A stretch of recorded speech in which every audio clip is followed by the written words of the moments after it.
Hello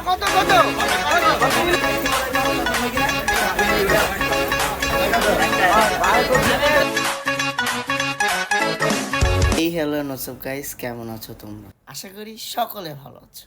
so তোমরা তো দেখতেই পারতেছো, আমরা তোমাদের মাঝে চলে আসলাম 7 নম্বর ব্লগ নিয়ে। আজকে ব্লগটি আমরা কি নিয়ে করবো এটা ভাবতে ভাবতে দুপুর হয়ে গিয়েছে।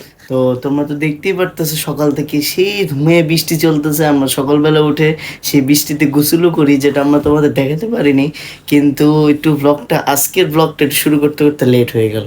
এবং ইনশাল্লাহ আজকের ব্লগটা আমরা কোনো কিছু একটা ভালো কিছু নিয়ে একটু করার চেষ্টা করবো। তো চলো আমরা এখন দুপুরে খাওয়া দাওয়া করে একটু বের হই। চলো। সো গাইস, খাওয়া দাওয়া করে আমরা বের হয়ে গিয়েছিলাম, কিন্তু তোমাদের সাথে আমরা আবার ব্লগ কন্টিনিউ করতে পারিনি নানান কারণে। তাই আমরা আন্তরিকভাবে দুঃখিত। আজকে ব্লগ নাম্বার 6 হলেও কিন্তু আমরা অতটা গুছালোভাবে করতে পারিনি আগেরগুলোর তুলনায়, কারণ আজকে একটু সব হিবিজিবি লেগে গেছে, তাই আমরা তোমাদের সুন্দর উপহার দিতে পারিনি। সো গাইস, তোমরা যেমনটা দেখতে পারলা যে আমরা বাসা থেকে বাইরের উদ্দেশ্যে রওনা দিয়ে দিই। দেওয়ার পরে আমরা যে কাজের জন্য আসি, এখানে আসার পর দেখি সেই জায়গাটা একেবারে পানি দিয়ে ভরা। তারপর আমরা যখন কাজটা সারি, প্রায় মোটামুটি সারার পর বাসায় যখন যাচ্ছিলাম, তখন আমরা দেখে ফেললাম যে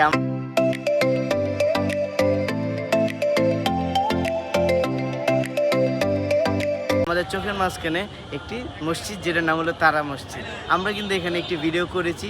সো আমরা ভাবলাম কেননা আমরা এখানে মাগরিবের নামাজটি পড়ি।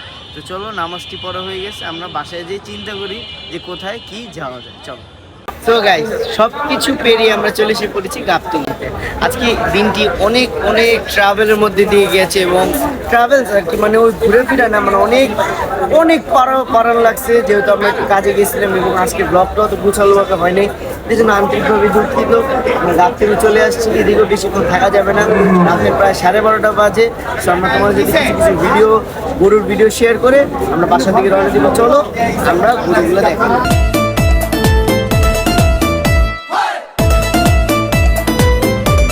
গাবতলী চলে এসেছি এবং গাবতলীতে আমরা ঢুকেও গেছি। আমরা এই মুহূর্তে দেখতে পারতেছি আমার পিছে, এবং আমরা কতটুকু তো গরু তোমাদের দেখালাম, এবং বর্তমানে আমার পিছে আছে বলদ গরু। চলো তোমরা এগুলো দেখো, আরো চলো আমরা ভিতরে যাই। ঠিক আছে, আমরা চলে এসে পড়েছি গাবতলীর মেন হাট, যে জায়গায় 12 মাসে গরু পাওয়া যায়। সেই জায়গায়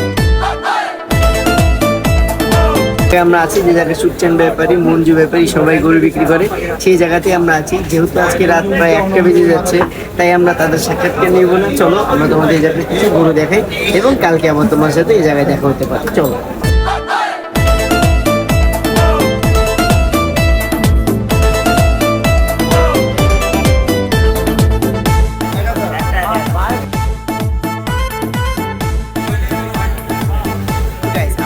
সাধ্য মতো তোমাদের অনেকগুলো গরু দেখানোর চেষ্টা করেছি, কিন্তু দাম দর করতে পারিনি, কারণ এখন বাজে প্রায় 1টা থেকে 1:30টা। তাই আমরা ভালো মতো ব্যাপারীদের জিজ্ঞাসাবাদ করতে পারিনি গরু নিয়ে, কারণ তারা খুবই টায়ার্ড, এবং তারা হচ্ছে আমাদের মেহমান। এবং আমরা ইনশাল্লাহ পরে অনেক ভালো ট্রাই করবো, এবং আমরা তোমাদের বেশ জনপ্রিয় ব্যাপারীদের দেখাইছি। এক হচ্ছে মঞ্জু ব্যাপারী, এক হচ্ছে সুটচান ব্যাপারী, এবং এই জায়গায় এখন ঝড় বৃষ্টি শুরু হতে পারে, তাই আমরা ভাবতেছি আমরা বের হয়ে যাবো। এবং ইনশাল্লাহ আমরা যখন আবার আসবো আমাদের বাবা মাদের নিয়ে, ওই সময় আবার সুন্দর মতো করে গাবতলীতে তোমাদের দেখাবো। আজকে সুন্দর মতো পারি নাই, কারণ আমরা কোনো ম্যানেজমেন্ট ছিল না, এবং আজকে আমাদের 6 নম্বর, কিন্তু আমরা গুছাতে পারি ইনশাল্লাহ। বাসায় যা তোমাদের সাথে আবার কথা। সো গাইস, তোমরা তো দেখতে পারলা যে আমরা গাবতলী থেকে বাসায় চলে আসলাম। আসার পর আমরা খাওয়া দাওয়ার পর রেস্ট করলাম কিছু, এবং রেস্ট করার পর আমরা ভাবলাম আমাদের ব্লগটা কিন্তু এখনো চলমান, ব্লগটা আমরা নিয়ে নিতে আবার চলে আসলাম। আজকের দিনটা একটু আমাদের ব্যতিক্রমী গেছে, কেননা আমাদের একটি কাজ করার পর সেই কাজটি হয়ে যায়।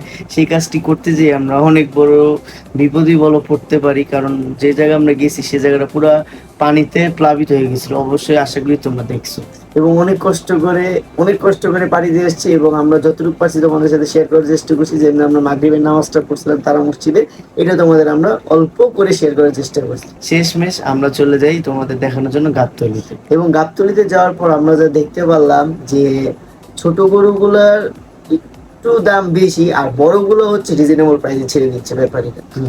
মানে তুলনামূলকভাবে মোটামুটি বলা যায় গাবতলীটা একটু ভালোই আছে।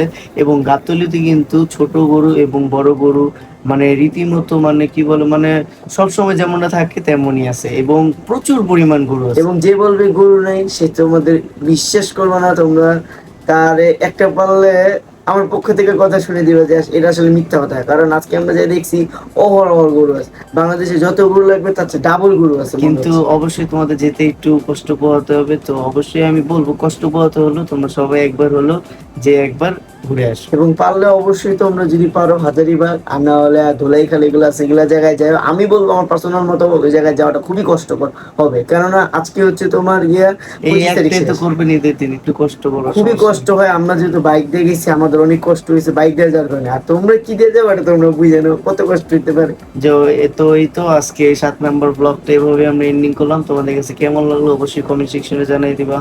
টাটা, আল্লাহ হাফেজ গাইস, ভালো থাকবা।